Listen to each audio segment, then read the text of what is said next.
Bismillahirrahmanirrahim. Innal hamdalillah nahmaduhu wa nasta'inuhu wa nastaghfiruh wa na'udzu billahi min syururi anfusina wa min sayyiati a'malina may yahdihillahu fala mudhillalah wa may yudlil fala hadiyalah wa asyhadu an la ilaha illallah wahdahu la syarikalah wa asyhadu anna Muhammadan abduhu wa rasuluhu la nabiyya ba'dah.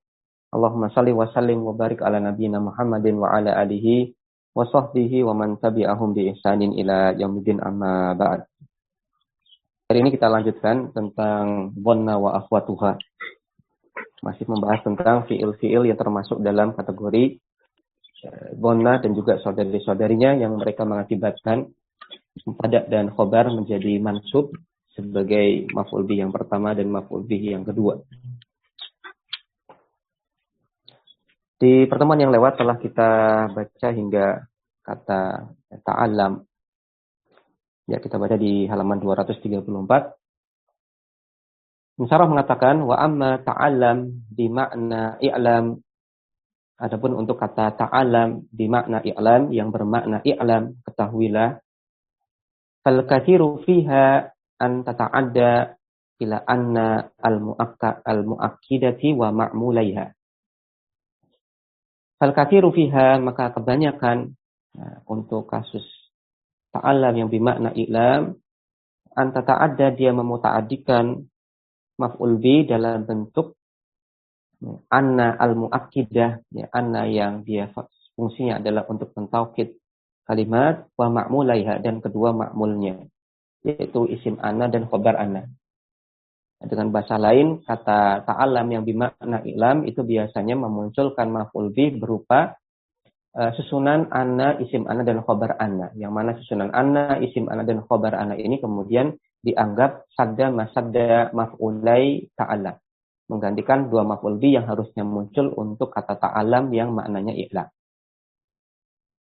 Contohnya adalah dalam kalimat nahwu, contohnya adalah dalam kalimat ta'allam anna riba bala'un.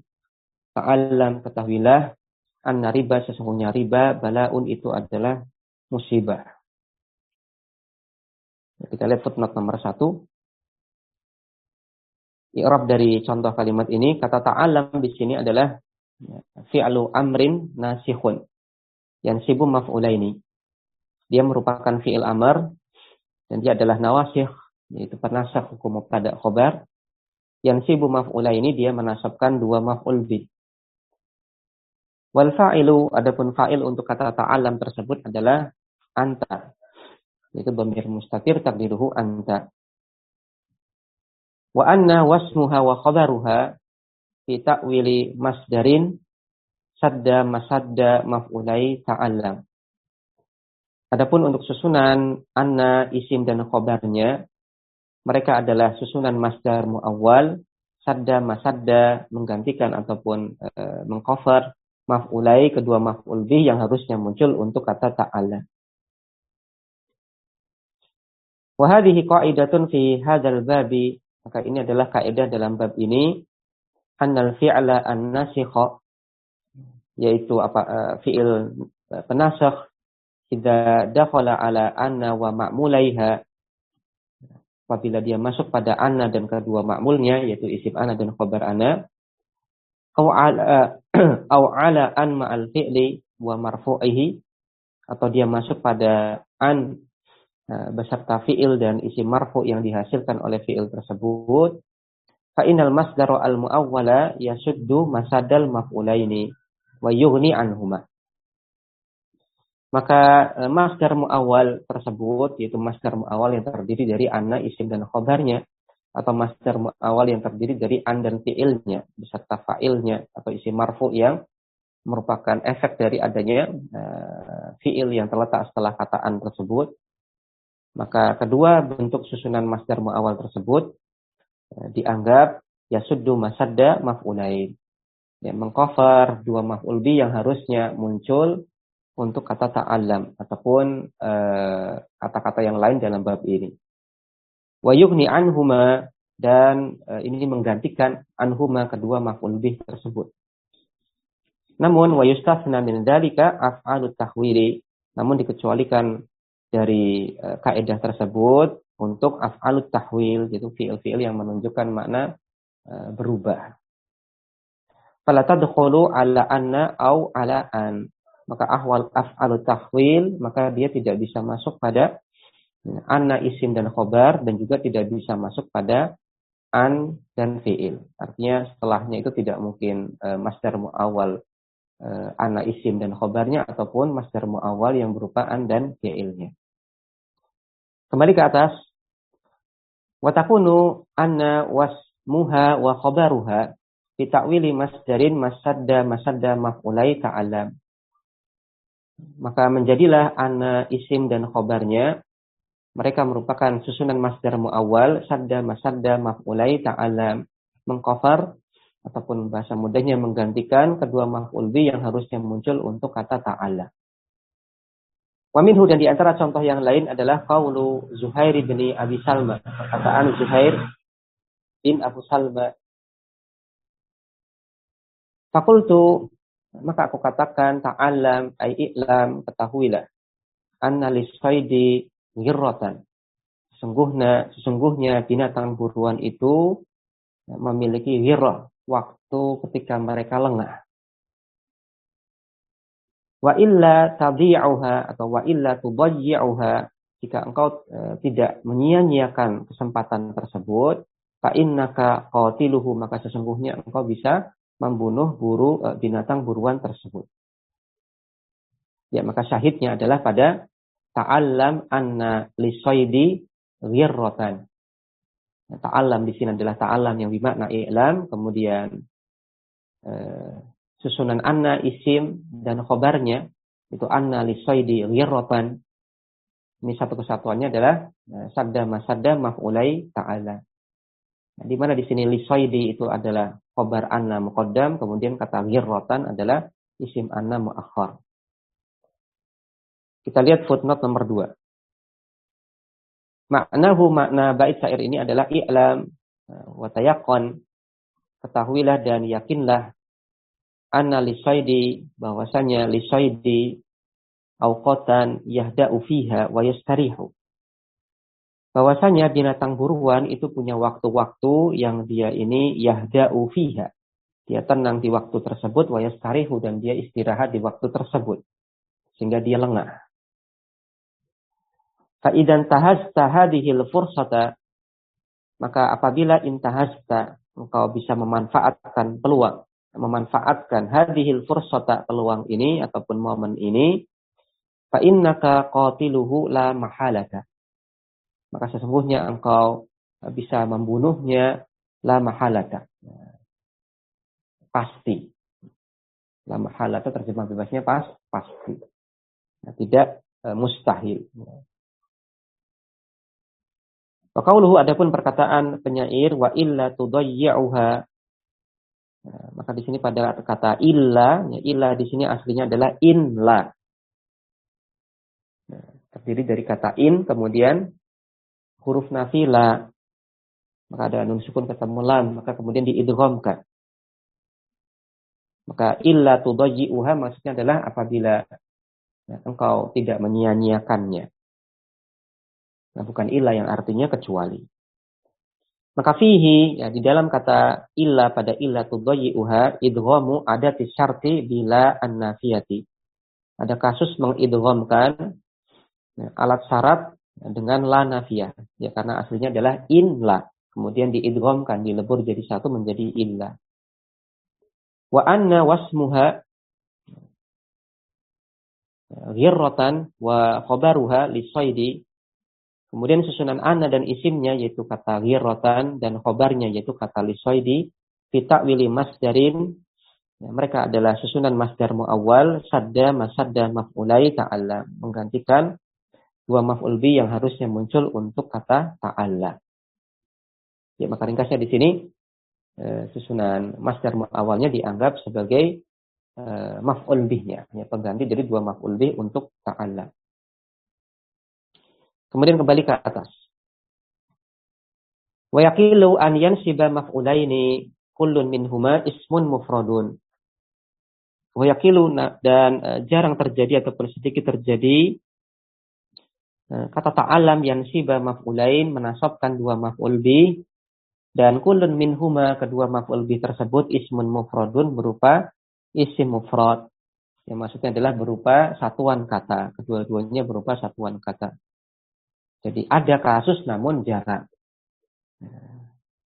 Ada kasus yang terjadi di mana kata ta'alam ini menasabkan dua maf'ul bih, dan kedua maf'ul bih tersebut merupakan satuan kata, bukan masdar mu'awwal. Namun ini jarang. Contohnya adalah pada kalimat ta'allam al-hayata jihadan. Ta'allam ai i'lam, ketahuilah al-hayata, bahwasanya kehidupan, jihadan itu adalah jihad.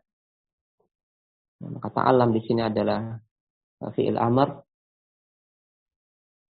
Fa'ilnya adalah dhamir mustatir taqdiruhu anta, kemudian kata al-hayata di sini adalah maf'ul bih yang pertama, kemudian kata jihadan adalah maf'ul bih yang kedua. Wa minhu qaulus syairi, di antara contoh yang lain adalah perkataan penyair, ta'allam, ketahuilah, syifa'an nafsi, ya, obat nafs, ya.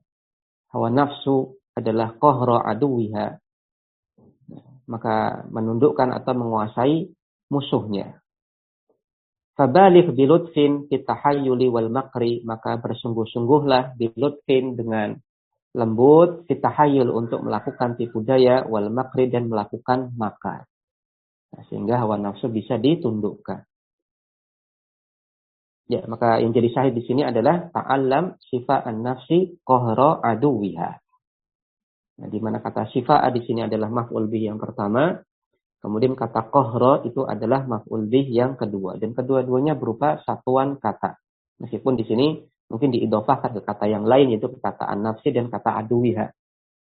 Namun ini dianggap satuan kata karena kata nafsi dan kata aduwiha ini teranggap berkedudukan sudah lain, nah, karena keduanya adalah mudhof ilaih dari kata syifa'a dan kata qahra. Kita lihat footnote nomor 3. Maknahu, makna dari bait syair tersebut adalah i'lam, ketahuilah, annahu, bahwasanya, innama yasfi nufusar rijali wa faruha bi aduwiha wa qahruha lahu. Ketahuilah bahwasanya yang bisa mengobati nufusur rijal, gejolak nafsu pada seseorang, adalah befaruha, ya, mengunggulkannya, bi'aduiha, terhadap musuhnya, wa qahruha lahu, dan menundukkannya untuknya.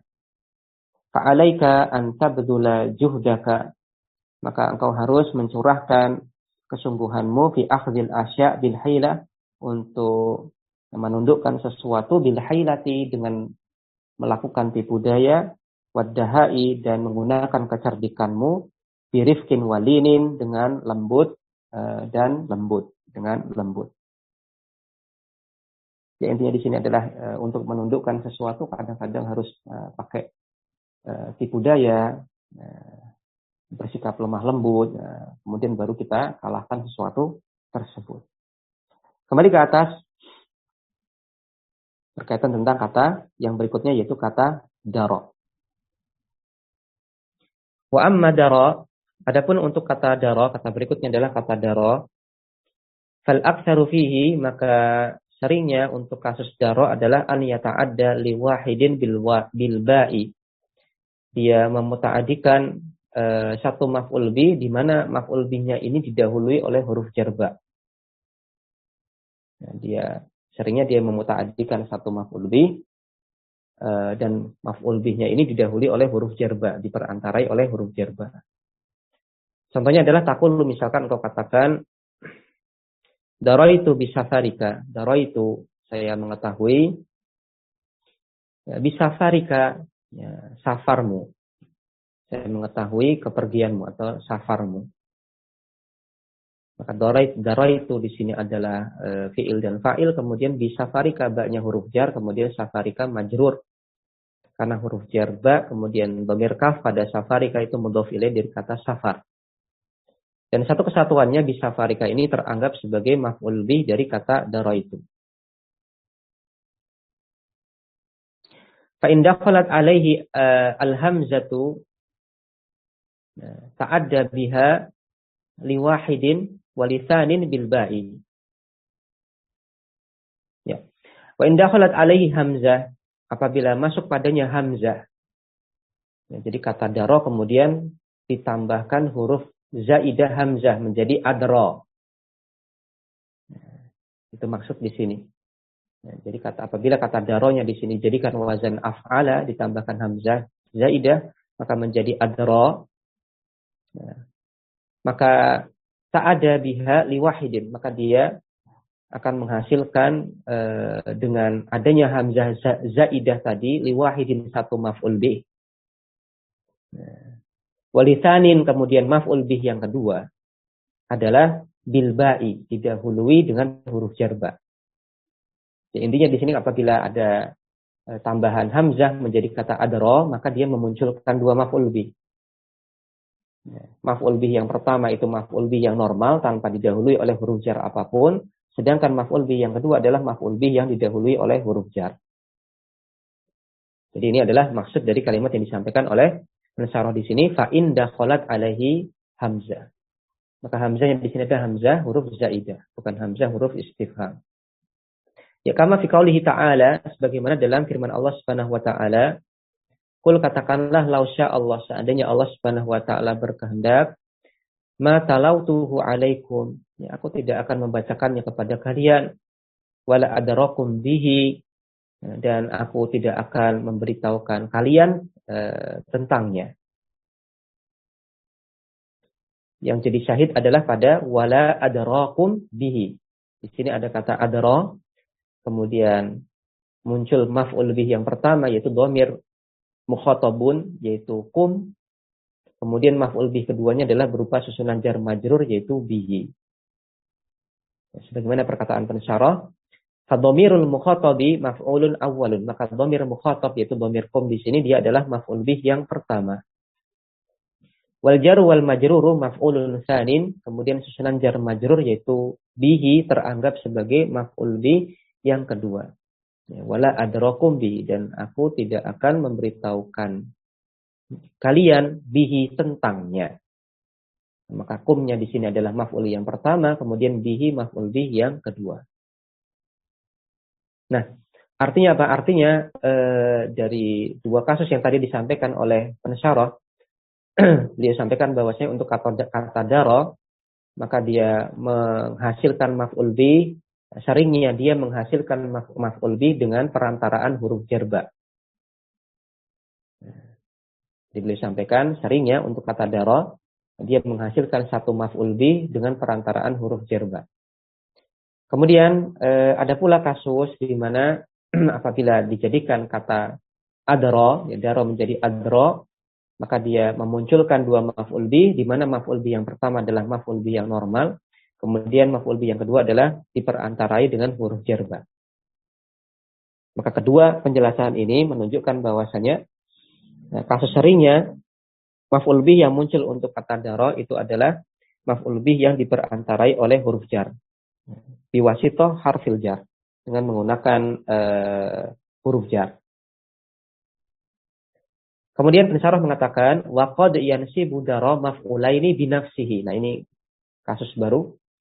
Kadang-kadang kata daro dia menasabkan dua maf'ul bih binafsihi dengan dirinya sendiri. Maksudnya apa? Maksudnya adalah tidak dengan perantaraan huruf jar.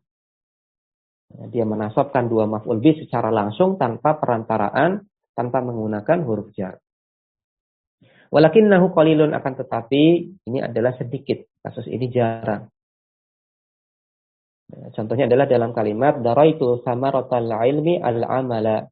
Daraitu, saya mengetahui, saya memahami bahwasanya samaratal ilmi, buah ilmu, al-amala adalah amal. Maka daraitu di sini adalah fi'il dan fa'il. Kemudian samaratal ilmi, samarah di sini mansub sebagai maf'ul bih pertama. Kemudian al-ilmi adalah mudhaf ilaih dari kata samarah. Kemudian kata al-amala di sini mansub sebagai maf'ul bih yang kedua. Maka kedua maf'ul bihnya berupa maf'ul bih normal, artinya tidak diperantarai, tidak didahului oleh huruf jar.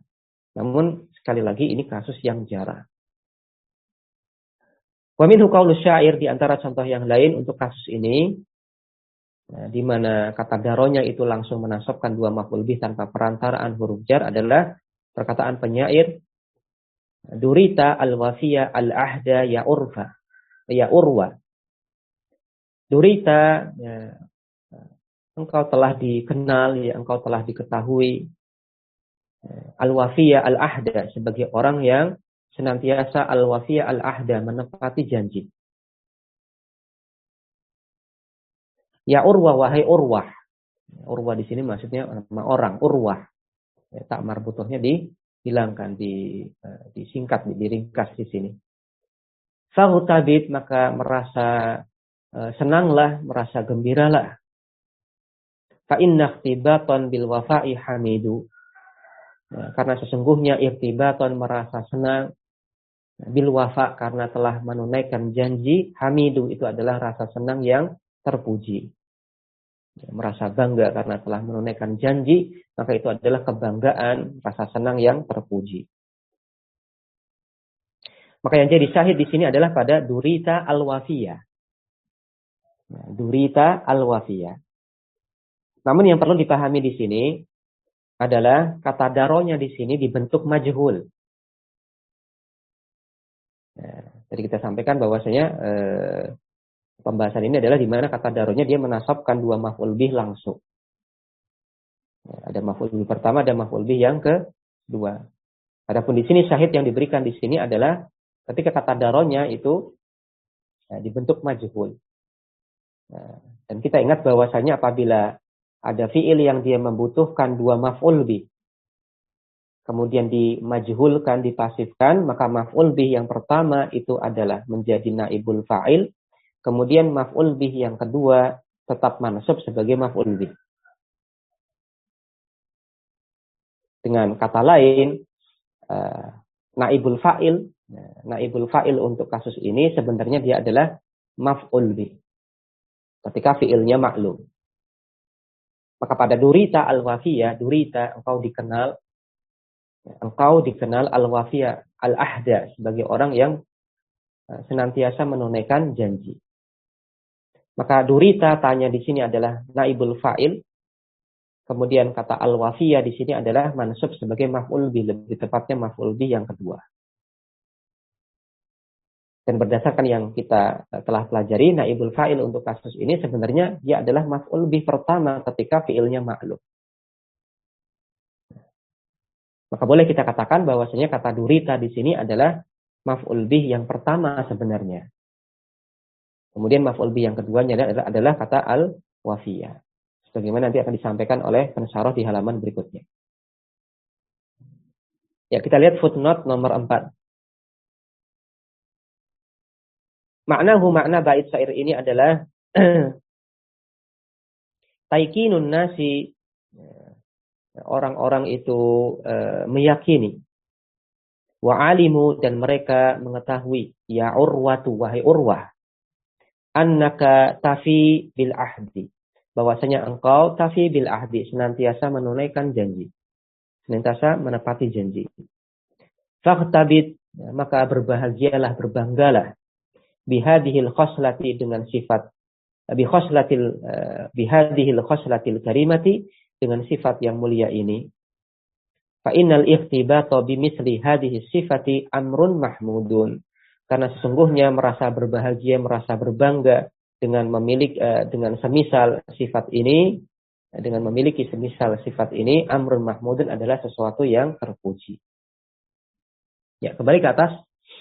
Pensyarah mengatakan, fal maf'ulul awwalu at-ta'ul lati waqa'at naiba fa'ilin. Maka maf'ul bih yang pertama itu adalah dhamir ta pada kata durita. Waqa'at allati yang waqa'at dia berkedudukan naiba fa'ilin sebagai naibul fa'il, ya, karena di sini fi'il daronya kita bentuk majhul menjadi duria. Nah, di sini pasangan dhamirnya anta menjadi durita. Maka betul tanya di sini adalah naibul fa'il, namun maksudnya di sini adalah apabila kita kembalikan kata duria ini menjadi bentuk maklumnya yaitu kata daro, maka dhamir ta di sini adalah maf'ul bih yang pertama. Wasani, adapun maf'ul bih yang kedua adalah qauluhu perkataan penyair al-wafiyah. Ya, adapun kata al-ahda di sini dia mansub sebagai maf'ul bih dari kata al-wafiyah, bukan maf'ul bih dari kata duriyah. Duritu, durita. Maka ringkasnya di sini pada durita al-wafiyah al-ahda, durita taknya di sini adalah sebagai naibul fa'il yang apabila fiilnya kemudian dikembalikan ke maklum dia adalah maf'ul bih yang pertama. Kemudian kata al-wafiyah ini adalah maf'ul bih yang kedua untuk kata durita. Kemudian kata al-ahda di sini adalah mansub sebagai maf'ul bih dari kata al-wafiyah. Sighah isim fa'il al-wafiyah. Ya, maka ini adalah af'alul qulub yang yufidu fil khobar yakinan. Menunjukkan makna yakin pada khobarnya. Ya, ada kata wajada, kemudian ada kata ta'allam, kemudian juga ada kata dara. Kemudian kita lanjutkan pada af'alul qulub macam yang kedua. Al-qismu tsani min af'alil qulub. Kita baca untuk jenis yang kedua dari af'alul qulub. Al-qismu tsani min af'alil qulubi. Macam yang kedua dari af'alul qulub adalah ma yufidu fil khabari rujhanan. Kata-kata yang menunjukkan rujhanan, ya, rujhan, rajih ya, maksudnya di sini adalah tidak sampai yakin. Tidak sampai yakin pada khabarnya. Dominannya dominannya rasa yakin. Kalau kita katakan dominan berarti ada sedikit ketidakyakinan. Dominannya rasa yakin pada khabarnya. Kata-kata yang menunjukkan dominannya rasa meyakini khabarnya. Maksudnya adalah rujhanul yakini, ya, dominannya rasa yakin. Wa af'aluhu khamsatun, dan fi'il yang termasuk dalam jenis ini ada 5. Yang pertama adalah kata ja'ala bima'na taqada, yaitu yang pertama adalah kata ja'ala, namun ja'alanya di sini adalah ja'ala yang maknanya adalah i'taqada, meyakini. Bukan ja'ala yang artinya menjadikan. Kemudian kata haja, ya haja artinya adalah memperkirakan.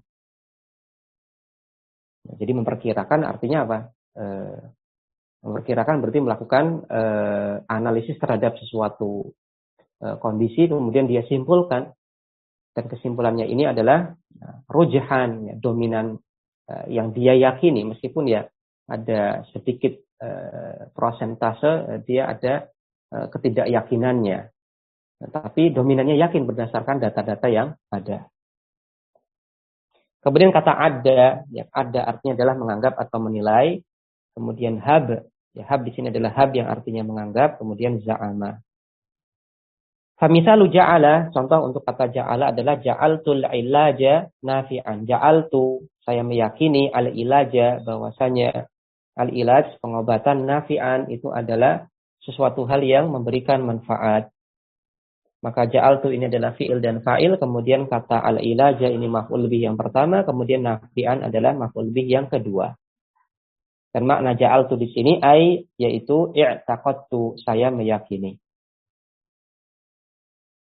Wa minhu fi ba'dil ara'i, dan di antara contoh yang lain adalah fi ba'dil ara'i, di sebagian pendapat para ulama mufassirin. Sebagian pendapat ulama mufassirin yang menafsirkan kata ja'ala pada firman Allah Subhanahu wa taala, wa ja'alu al-malaikata alladziina hum ibadur rahmani inatha.